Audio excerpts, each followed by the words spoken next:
Hello everyone, and welcome back to the channel. Here I am again with a beautiful morning. The sun is right on my face, and in winter it's not so often possible, and the sunlight is being reflected through the river straight on me. That's why maybe you can see these patterns in the video. There are some ducks who are enjoying their morning bath, and the trees are waiting for spring, for the new leaves to arrive, and a beautiful morning which has not been created by anyone. There is no creator of this morning. It's just happening effortlessly, and maybe that is the clue for beauty, that beauty is happening effortlessly. So there is no need to create beauty, and there is enough examples of that.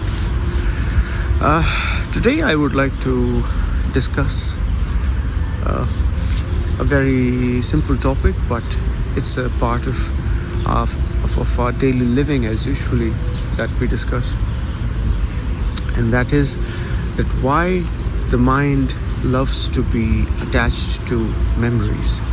Okay, why the mind loves to live with memories. If you would see in our everyday life, the mind is full of memories. Memories of our loved ones, memories of the nice moments we have lived, memories of the bad moments we have lived, and different kinds of memories. Okay?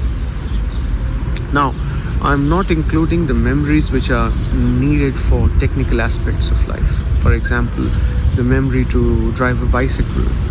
I'm not talking about that. For example, the memory to your address. If someone asks you where you live and you remember that and you give the answer, we are also not talking about that memory in this video. So this kind of everyday working memories, the technical memories, the memory of mathematics, the memory of physics, the memory of how to make an engine, the memory of how to make a nice bowl of pasta or something like this. These memories we are not talking about in this video. The memory that I'm talking about is the memories that are directly related to psychological experience. Okay? Now, what do I mean by that statement? Let's even simplify it a little bit more. What I mean is the memories that are related to our psychological self. The psychological self goes through numerous things. All the emotions are part of the psychological self. So every time you go through an emotion, you remember that I was sad that day, I was happy that day, I was jealous that time. So this is the kind of memory that we are talking about in this video. The memories of hurt, the memories of big happiness, the memories of crying, the memories of shouting, the memories of anger, the memories of jealousy. And now, even though these memories, some of them at least, are not so pleasant, even half of them or most of them. Only happiness is pleasant, rest most of them are kind of painful, whether it's about anger or fear or whatever. Still the mind likes to keep them, You still remember the fear you felt maybe 5 years ago. You still remember the sadness you felt maybe 10 years ago. And the mind still keeps these memories, even though it's not really needed to keep those bad moments inside of you. But why does the mind does that? Okay, why is mind doing this? Well, I think one indication of this, or one indication of that, can be found the way we live. Okay? Let's ask this question right now, that why the mind likes to live with memories, why the mind likes to stick with memories, and let's look at ourselves right now. Is my mind sticking to memories right now? How do I know my mind is sticking to memories? Okay? How do I know the mind is using memories? Well, how do you usually remember something? And the answer to that, if you would give it a little bit thought, is that you think about. If someone says, hey, do you remember this? And then you say, hey, give me a moment, let me think about it and I will let you know. So, from a little bit investigation, you can see that thinking is the process by which the mind is remembering memories. So, this also gives us the indication into the statement that why the mind likes to live with memories. This is same as asking that why the mind is always thinking. We have just asked the question in a different way. You could say why the mind is sticking to memories, or you can say why the mind is thinking about its psychological self all the time. And then the question is actually similar. There is not a big difference in these two questions. So then the question becomes why the mind is always thinking. And for this we have seen countless videos on YouTube. We have heard thousands of suggestions from thousands of teachers. And yet the mind of humanity is still going on. It's still thinking. Why is that? If the mind is not thinking, then what happens? When the mind is not with the memories, then what happens? Then you can see that even if you forcefully stop your mind for like a minute or 2 minutes, which is already very difficult, but if you forcefully do it, then you would see that the mind is not so happy living with that state of emptiness or silence. Because when there is no thinking, there is nothing psychologically existing at that moment. If the mind is not thinking at all, then the mind is quiet, the mind is silent. So this makes our question into a new question. Why the mind has a problem being silent? Why the mind cannot accept that it is silent, it's empty? And what's the problem in that? And when some requirement arises to use the thought, the mind can use the thought and think again, and then again be quiet and silent. But for some reason, the mind refuses to accept this silence. The mind refuses to accept this emptiness inside of it. Now, why is that? If you would look at it, then you would see that the moment you try to force the mind to be quiet, to be silent, a little bit of thought is trying to forcefully enter. Like even if you want to be quiet, even if you want to be empty and silent inside of yourself, inside the psychological realm, the thought is still forcefully trying to enter into that silence, into that calmness. Now, this first of all shows us that we think we have a control on thought. We think that we are deciding when to think and when not to think. We think that we are the thinker. Okay? But actually, the process of thought is going on by itself. Just like the river next to me, it's just flowing. There is no one pushing the river to flow, or there is no doer of this. There are the laws of nature, and everything is following the laws of nature, and it's just moving on. So in the same way, because if you were the controller of thought, if you were the entity who could decide when to think and when not to think, then you would also have the capability of being silent for some time, of being absolutely quiet and empty. But when you try to do that, you discover that even though you want to be quiet, you cannot be quiet. Thought is always coming. Thought is always entering the realm of psychology and trying to do something. You always end up thinking about yourself or something that is related to yourself. You always end up doing that. So this raises the question why the mind is not ready to be quiet and silent. Plus, that question gives us a small insight that till now I was confusing that I could control thought, that that I am the entity who is deciding when to think, what to think. But actually, the process of thought is going on by itself. Even if I try to stop it, I cannot stop it.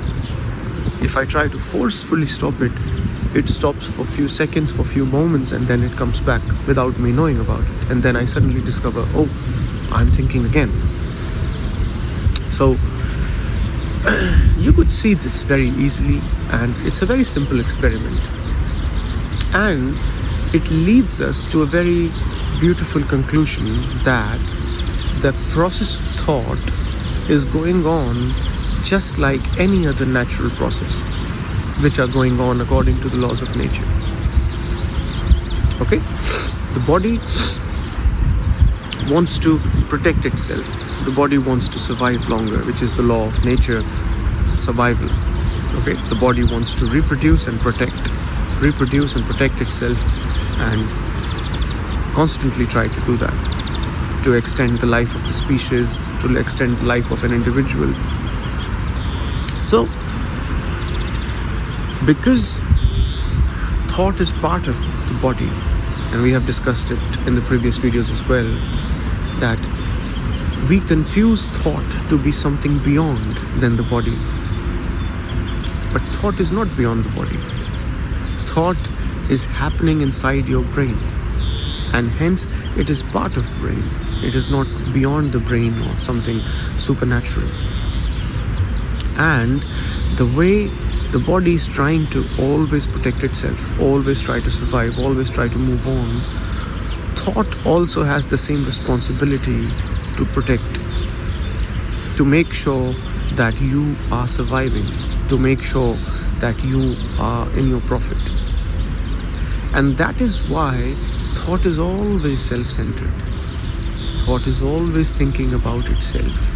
Thought is always thinking how my profit is going to happen from this, how I can avoid pain from it, how I can create better situations for myself.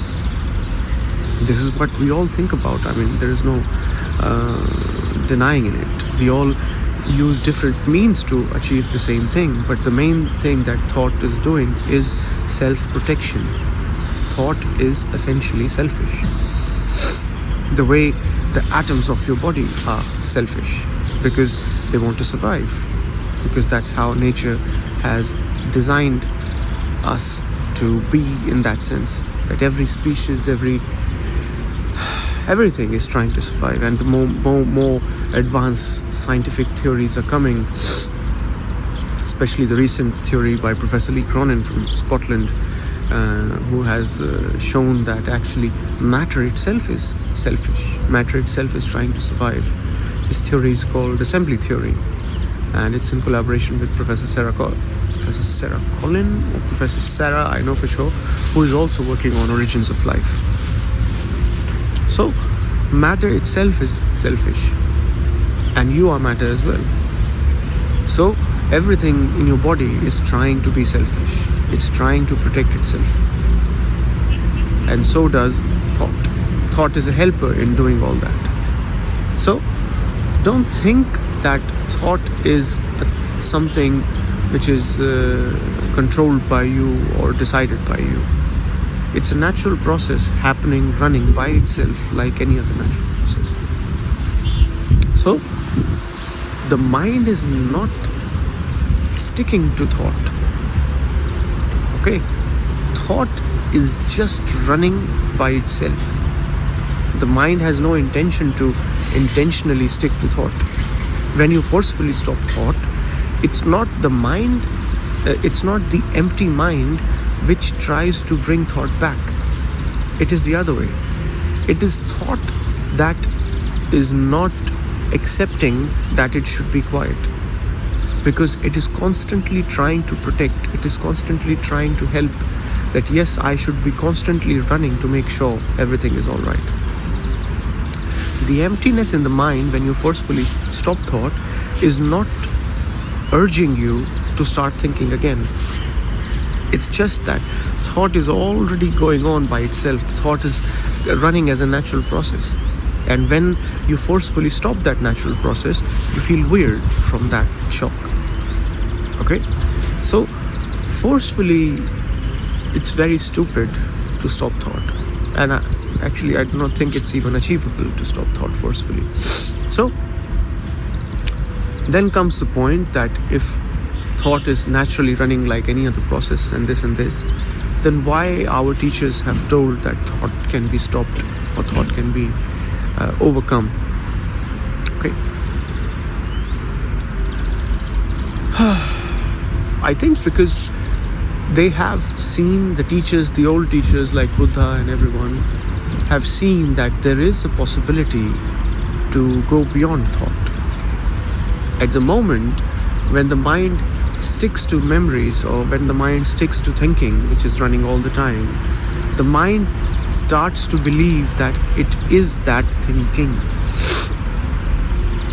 The mind starts to believe, the emptiness, the silence starts to believe that it is not silent anymore. Because the mind is always thinking, eventually it is very easy for the mind to accept that it is the process of thinking. It is that constant moving process, the constant flow. Okay? So, in that sense, you can say that the mind confuses itself to be or to accept that it is the process of thinking. But actually, it's not the process of... Okay, we will not make that statement yet. At the moment, we are only observing the fact that the process of thought is running by itself. And we also observe that the mind is not trying to stick to thought. Thought is just running itself. Okay? And because thought is happening in the space of the mind, there is no other choice for mind. The mind has to accommodate that thought. And also, because that process of thought has been running for so long, we have started identifying ourselves with that process of thought. This is also a very important part. That we are constantly identifying ourselves with the process of thought. But you can easily see that even when you forcefully stop thought, the mind still exists without thought. So if you were just the process of thought, the moment you forcefully stop thought, then you should stop existing. That doesn't happen. The mind still exists, but it exists as completely silent, completely empty. Right? So, please give it a try. Please try to see this. Maybe I have given a lot of information today, but the morning is so beautiful, and I thought it was nice to give all these pointers, all these directions, and then you can explore them. So please try this, and we will meet in the next video. And thanks a lot for watching.